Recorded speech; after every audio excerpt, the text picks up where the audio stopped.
ബാലൻ്റെയും വൈജിയുടെയും കുട്ടികളുടെയും അതുപോലെ മനുവിൻ്റെ ഒക്കെ കാര്യം ഓർത്ത് വല്ലാണ്ട് വിഷമിച്ച് കിടക്കുകയാണ് അലീന. ടേബിളിലും മുഖവും ചാരി അവളിങ്ങനെ കിടക്കുന്നുണ്ട്. ഈ സമയത്ത് ആൻ്റപ്പനോട് സ്റ്റാൻലി പറയുന്നുണ്ട്, സമയം 8 മണിയായി, ആ കുട്ടിയോട് ആഹാരം കഴിക്കാൻ വരാൻ പറ. അങ്ങനെ ആൻ്റപ്പൻ പോയിട്ട് അലീനേനെ ആഹാരം കഴിക്കാൻ വിളിക്കുന്നുണ്ട്. അപ്പോൾ എനിക്ക് വിശപ്പില്ല ആൻ്റപ്പൻ ചേട്ടാ, എനിക്കൊന്നും വേണ്ട. എനിക്ക് വിശക്കാണെങ്കിൽ ഞാൻ അപ്പം എടുത്ത് കഴിച്ചോളാം, എനിക്ക് തീരെ വിശക്കുന്നില്ല. അയ്യോ കുഞ്ഞെ, അങ്ങനെ പറ്റില്ല. ഇവിടെ എല്ലാത്തിനും ഒരു ചിട്ടയ സമയമൊക്കെ ഉണ്ട്. കൃത്യം 8 മണി, ആ സമയമാകുമ്പോൾ ഇവിടെ ആഹാരം കഴിച്ചിരിക്കണം. 10 മണിയാകുമ്പോൾ കിടന്നിരിക്കണം, അതാ ഇവിടുത്തെ നിയമം. ഇതെന്താ വല്ല പട്ടാളൊക്കെ ആകുമ്പോൾ മറ്റോ ആണോ? അല്ലല്ലോ, ഇതൊരു വീടല്ലേ. ഇവിടെ എന്തിനാ ഈ ചിട്ടയും ബഹളമൊക്കെ? നന്നായി മനസ്സമാധാനം ജീവിച്ചു പോയാൽ പോരെ. നിങ്ങളുടെ മുതലാളിക്ക് അതാണ് ഇഷ്ടമെങ്കിൽ അങ്ങനെ ചെയ്തോട്ടെ, അത് എന്നെ അടിച്ചേൽപ്പിക്കാൻ വരണ്ട. അയാൾക്കൊരു ചിട്ടയും മട്ടോ അദ്ദേഹത്തിനുള്ളതുപോലെ തന്നെ എനിക്കുമുണ്ട് ഓരോ ചിട്ടയും മട്ടവും കാര്യങ്ങളൊക്കെ. എൻ്റെ മനസ്സിന് വിഷമം തോന്നിയാ ഞാൻ ആഹാരം കഴിക്കില്ല. പോയി പറഞ്ഞേക്ക് നിങ്ങളുടെ കേണൽ സാബിനോട് എന്ന് പറയാണ്. അങ്ങനെ ആൻ്റപ്പൻ ഇതാകപ്പാടെ വിഷമമായല്ലോ എന്ന് പറഞ്ഞുകൊണ്ട് നേരെ സ്റ്റാൻലി അടുത്തേക്ക് ചെല്ലാണ്. കുട്ടിക്ക് ഇപ്പം ആഹാരം വേണ്ടെന്ന് പറഞ്ഞു. അതെന്താ അങ്ങനെ? 8 മണിയാകുമ്പം ആഹാരം കഴിക്കേണ്ടതാണെന്ന് അറിയില്ലേ ആ കുട്ടിക്ക്?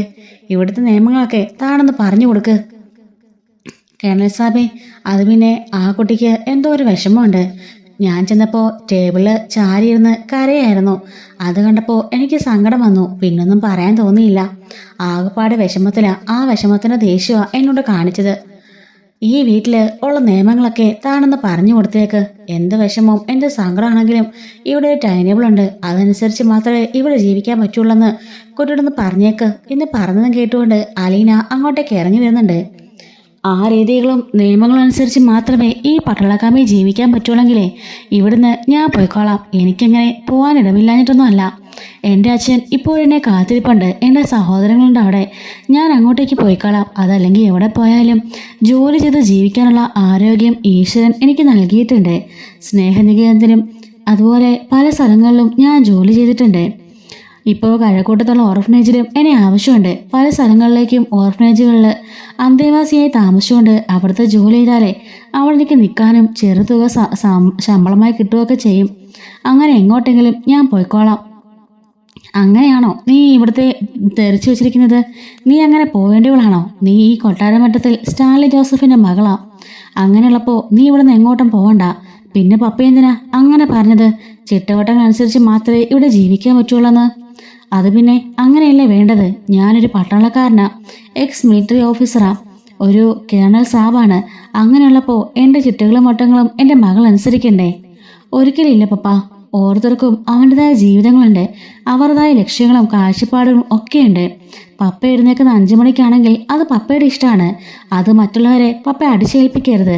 എനിക്കിഷ്ടം രാവിലെ 6 മണിക്ക് എഴുന്നേക്കുന്നതാണെങ്കിൽ അങ്ങനെ. ആഹാരം കഴിക്കേണ്ട സമയം പോലും ഓരോരുത്തരുടെ ഇഷ്ടത്തനുസരിച്ചാ.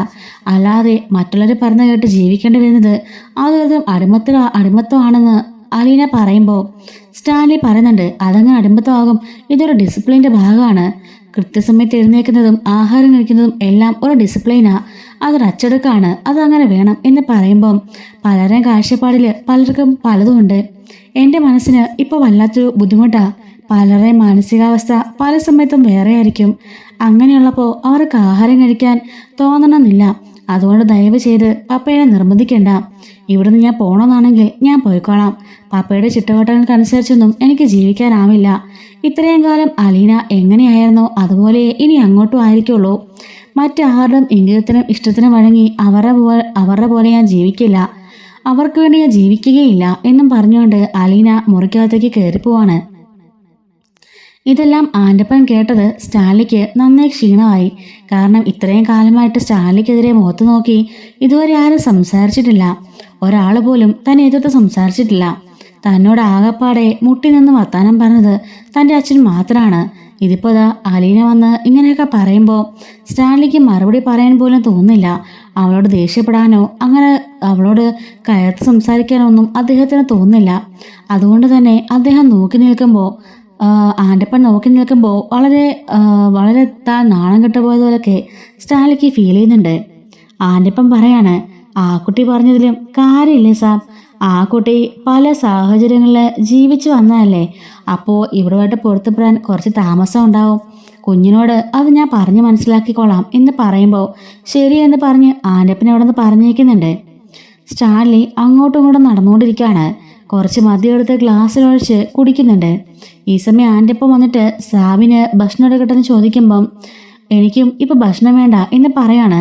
അയ്യോ സാബ്, സമയം 8:30 സാരില്ലടോ, ആലിന എപ്പോൾ കഴിക്കുന്നോ എനിക്കും അപ്പോൾ മതി എന്നും പറഞ്ഞുകൊണ്ട് സ്റ്റാൻലി പുറത്തേക്ക് ഇറങ്ങി വരാന്തയിൽ പോയി ചാരുകസേരയിൽ ഇരിക്കുന്നുണ്ട്. അപ്പോൾ ആൻ്റപ്പനോട് വന്നിട്ട് ബൈജു പറയാണ്, ഇതെന്ത് മറിമായം, ആര് മരിച്ചു കിടന്നാലും 8 മണിയാകുമ്പം ആഹാരം കഴിക്കുന്ന ആളാണല്ലോ കേണൽ സാബ്.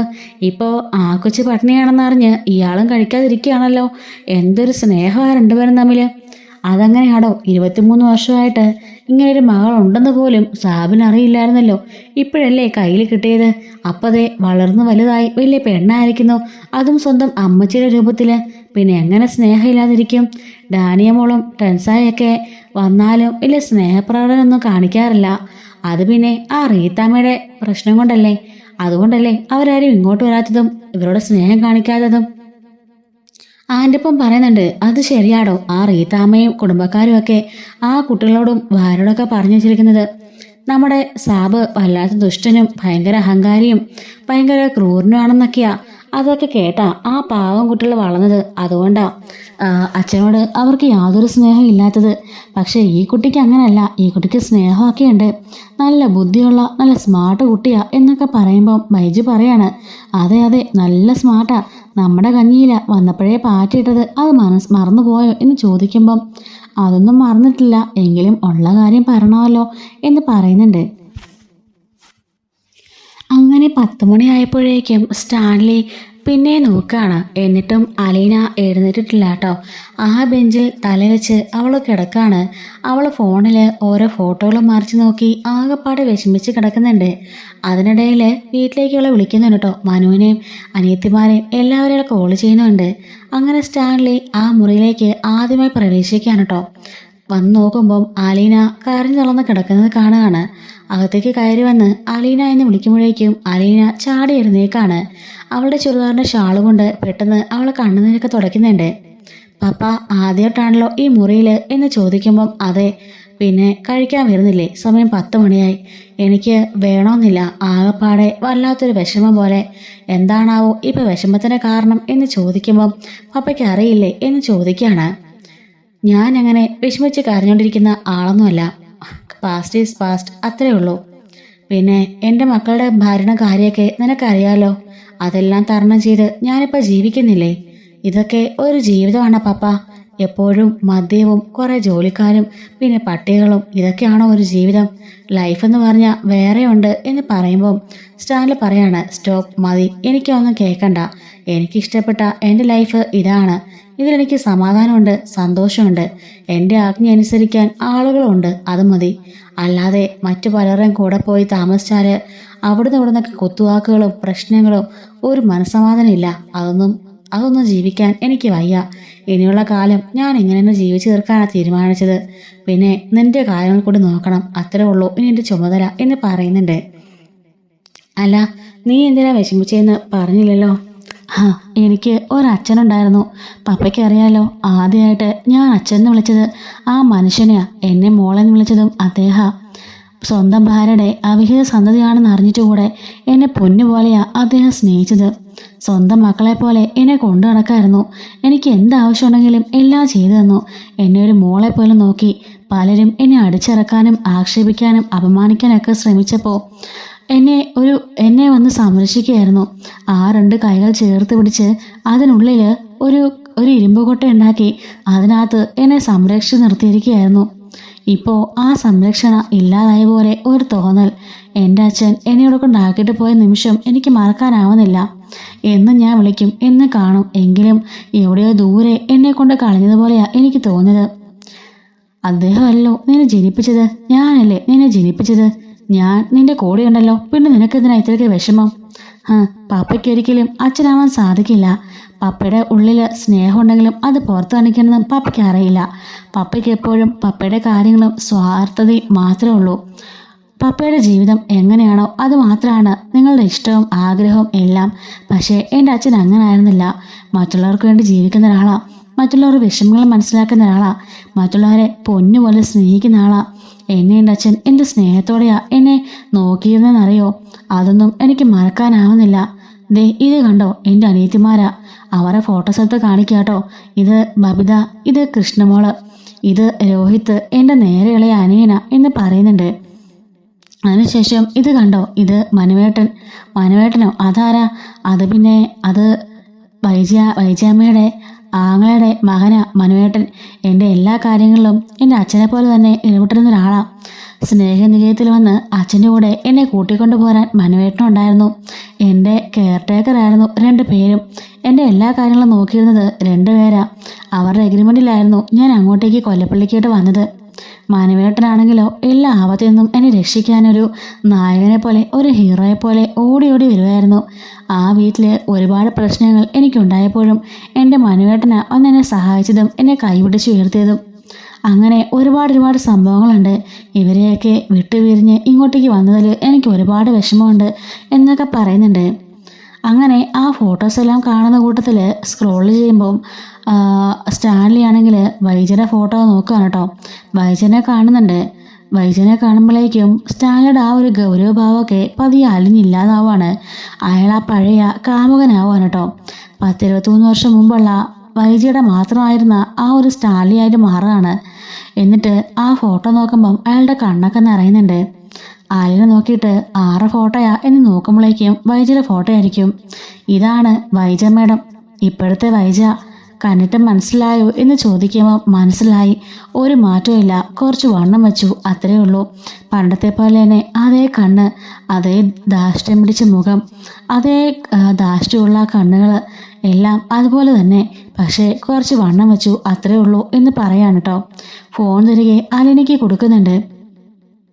എങ്കിലും പപ്പ എന്തിനെൻ്റെ അമ്മയെ എന്നെ ചതിച്ചിട്ട് അവിടുന്ന് കടന്നു കളഞ്ഞത് എന്ന് ചോദിക്കുകയാണ്. അപ്പോഴേക്കും സ്റ്റാൻലി തിരിഞ്ഞു നിന്നിട്ട് അലിനൊന്ന് നോക്കുന്നേ ഉള്ളൂ കേട്ടോ. എന്നിട്ട് അവിടുന്ന് ഇറങ്ങി പതിയെ വരാന്തയിലേക്ക് ചെല്ലുന്നുണ്ട്. അപ്പോൾ അലിന പിന്നാലെ പോവാണ്. എനിക്കത് അറിയണം പപ്പ, എന്തിനാ എന്നെയും എൻ്റെ അമ്മേനെ ചതിച്ചത്? പപ്പ ചതിക്കാതെ എന്നെ വിട്ടിട്ട് പോവാതിരിക്കായിരുന്നെങ്കിൽ ഞാനും നിങ്ങളുടെ കൂടെ സന്തോഷമായിട്ട് ജീവിക്കായിരുന്നല്ലോ. പപ്പയും ഞാനും അമ്മയും എല്ലാം കൂടിയിട്ട് ആഗ്രയിൽ എന്നും പറഞ്ഞവളോടൊന്ന് പൊട്ടിക്കരയുന്നുണ്ട്. എനിക്ക് താഴെ വീണ്ടും കുട്ടികളുണ്ടായനെ, എൻ്റെ സഹോദരൻ ഉണ്ടായനെ. അപ്പോൾ ഈ പ്രശ്നങ്ങളൊന്നും ഉണ്ടാവില്ലായിരുന്നു. എന്നെ നിങ്ങൾ പൊന്നുപോലെ താലോലിച്ചേനെ. എൻ്റെ അമ്മയുടെ മാറിൽ നിന്നും ഞാൻ പാല് കുടിച്ചേനെ. എൻ്റെ അമ്മേനെ കെട്ടിപ്പിടിച്ചേനെ. 2 പേരും എന്നെ ഒരുപാട് സ്നേഹിച്ചേനെ. എന്നെ കൊണ്ടു നടന്ന് നിങ്ങൾ കളിപ്പിക്കത്തില്ലായിരുന്നോ? എല്ലാം എന്തിനാപ്പാ ഇല്ലാതാക്കിയത് എന്ന് ചോദിക്കുകയാണ്. ഇങ്ങനെ അമ്മേനെ ചതിക്കാനാണെങ്കിൽ പിന്നെ എന്തിനാ പപ്പ സ്നേഹിച്ചത് എന്നൊക്കെ ചോദിച്ചുകൊണ്ട് അലീന അവിടുന്ന് പൊട്ടിക്കരയുന്നു കേട്ടോ.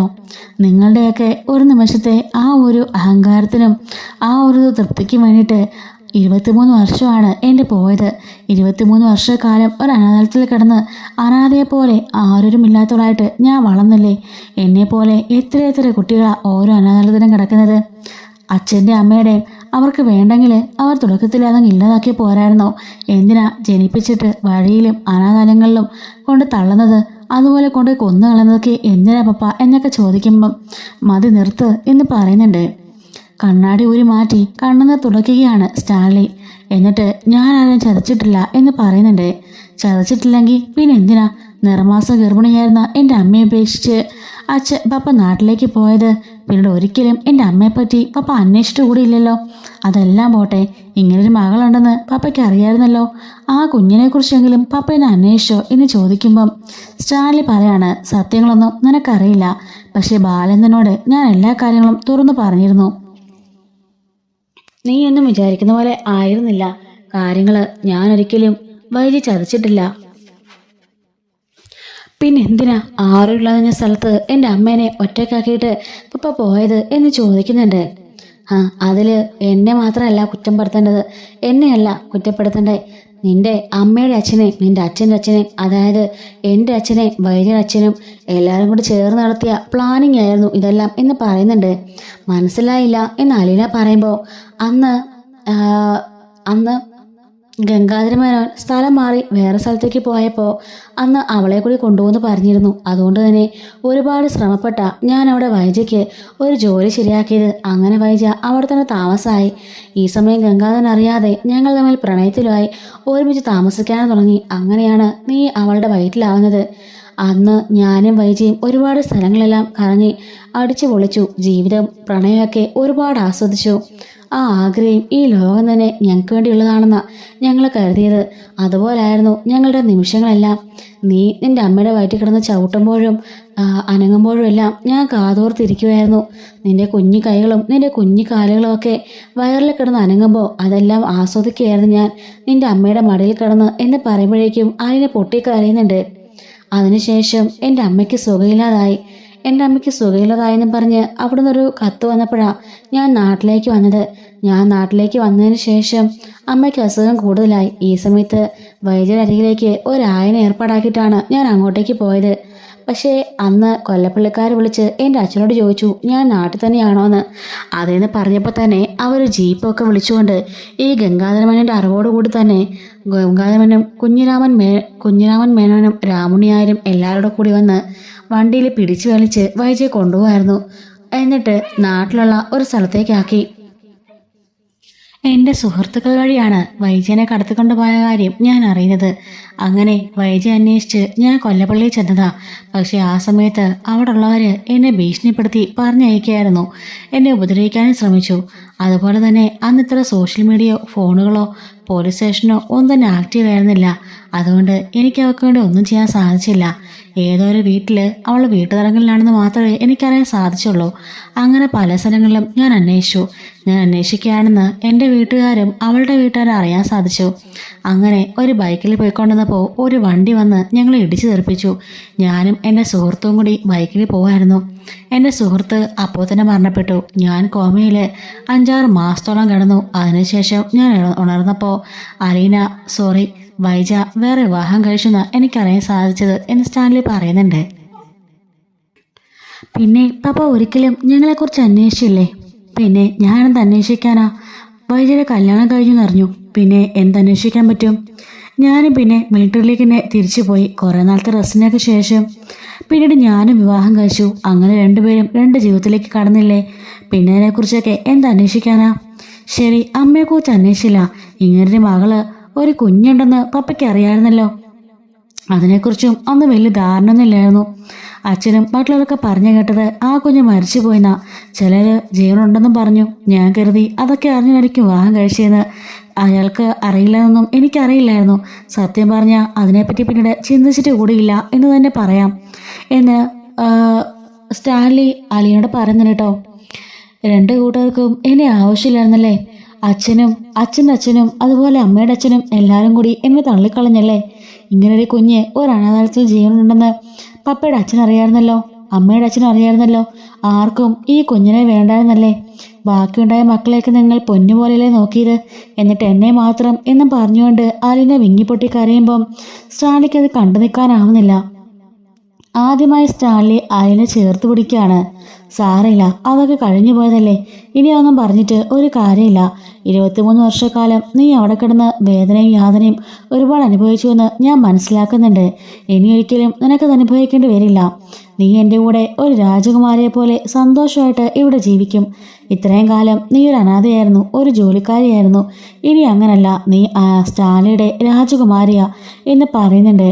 നിനക്ക് എവിടെയൊക്കെ പോകണം എന്നോട് പറഞ്ഞാൽ മതി. എന്തൊക്കെ കഴിക്കണം എന്നോട് പറഞ്ഞാൽ മതി. എന്ത് വേണം എല്ലാം ഞാൻ നേടിത്തരും നിനക്ക്.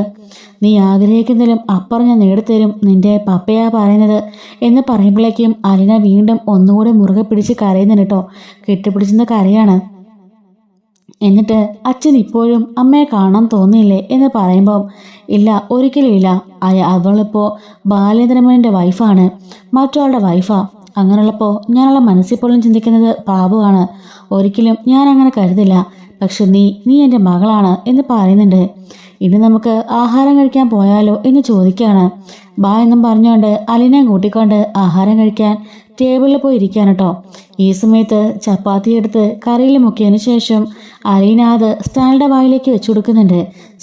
വാ തുറക്ക് പപ്പ എന്ന് പറയുമ്പം ആൻ്റപ്പനും അതുപോലെ ബൈജുവൊക്കെ നോക്കി നിൽക്കുന്നതുകൊണ്ട് സ്റ്റാലിക്ക് വല്ലാണ്ട് ചളപ്പ് തോന്നെങ്കിലും അലീന പറഞ്ഞുകൊണ്ട് തന്നെ അവൻ വാ തുറക്കുമ്പോൾ സ്റ്റാലിക്ക് അലീന വായിൽ വെച്ചു കൊടുക്കുകയാണ്. ഇനി എനിക്കെന്താ എന്ന് പറയുമ്പോഴേക്കും അവരെ ഒന്ന് നോക്കിക്കൊണ്ട് ഒരു മടിച്ച് സ്റ്റാലി അവളുടെ വായിൽ വെച്ചു കൊടുക്കുന്നുണ്ട്. ഈ ഒരു മുഹൂർത്തത്തിനായിട്ട് എത്ര വർഷങ്ങളാണ് ഞാൻ കാത്തിരുന്നെന്നറിയോ? കഴിഞ്ഞ 5-6 മാസം എൻ്റെ കൺമുമ്പിൽ എൻ്റെ അമ്മയുണ്ടായിട്ട് പോലും എനിക്കൊന്ന് സ്നേഹിക്കാനോ ഒന്ന് തൊടാനോ പോലും സാധിച്ചിട്ടില്ല. വെറുപ്പോടുകൂടി അല്ലാതെ ഇന്നേ വരെ എന്നെ നോക്കിയിട്ട് പോലുമില്ല. അങ്ങനെയുള്ളപ്പോൾ പപ്പയുടെ കയ്യിൽ നിന്നും ഈ കിട്ടുന്ന സ്നേഹം എനിക്ക് എന്തുമാത്രം വലുതാണെന്ന് പപ്പയ്ക്ക് അറിയുമോ എന്നും ചോദിച്ചുകൊണ്ട് വീണ്ടും കരഞ്ഞുകൊണ്ടിരിക്കുകയാണ്. കരയാതെ മോൾ ആഹാരം കഴിക്ക് എന്ന് സ്റ്റാൻലി പറയുന്നുണ്ട്. അങ്ങനെ കണ്ണുനീരൊക്കെ തുടച്ചുകൊണ്ട് അലീന ആഹാരം കഴിക്കാൻ കേട്ടോ. പൗലോസിനെ പറഞ്ഞിട്ടുകൊണ്ട് തന്നെ അലീനയാണിപ്പോൾ കുക്കിങ്ങൊക്കെ ചെയ്യുന്നത്. പണ്ടത്തെ പോലെ ടേബിൾ നിറയെ സാധനമൊന്നുമില്ല. എന്തൊക്കെയാണോ അവിടെയുള്ളവർക്ക് വേണ്ടത് അത് മാത്രം ചോദിച്ച് ലിസ്റ്റ് തയ്യാറാക്കി മാത്രമേ അലീന ഇപ്പോൾ ആഹാരം ഉണ്ടാക്കാറുള്ളൂ. പൗലോസ് ഉണ്ടാക്കുന്നതിനെക്കാട്ടിലും എന്തുകൊണ്ടും അലീന ഉണ്ടാക്കുന്ന ആഹാരം അദ്ദേഹത്തിന് ഒരുപാട് ഇഷ്ടപ്പെടുന്നുണ്ട്. അങ്ങനെ രണ്ടുപേരും ഒരുമിച്ചിരുന്ന് ആഹാരം കഴിക്കുന്നുണ്ട്. മനസ്സും വയറും നന്നായി നിറഞ്ഞ് അലീന പോയി കിടക്കാണ്. അലീന പോയി കിടന്നതിന് ശേഷം അവളുടെ ഡോർ അടച്ചിട്ട് സ്റ്റാലിയ മുറിയിലേക്ക് അവൻ്റെ മുറിയിലേക്ക് പോയി കിടക്കുന്നതിന് കേട്ടോ. അങ്ങനെ ഒരു ആത്മാർത്ഥ ബന്ധം ഒരു ബന്ധം അവർ തമ്മിൽ സ്ഥാപിക്കുകയാണ്. രണ്ടുപേരും തമ്മിൽ ഒരു കണക്ഷനൊക്കെ ഉണ്ടാവുന്നതിന് കേട്ടോ. അച്ഛൻ മകൾ ബന്ധമൊക്കെ അവിടെ നിന്നിട്ട് സ്റ്റാർട്ടാവുകയാണ്. ഇതുപോലെ സ്റ്റോറീസൊക്കെ നമ്മുടെ ചാനലിലൂടെ എല്ലാ ദിവസവും ഞാൻ അപ്ലോഡ് ചെയ്യുന്നുണ്ട് കേട്ടോ. മിസ്സാവാതിരിക്കാൻ ചാനൽ മറക്കാതെ സബ്സ്ക്രൈബ് സപ്പോർട്ട് ചെയ്യണേ. Thanks for watching.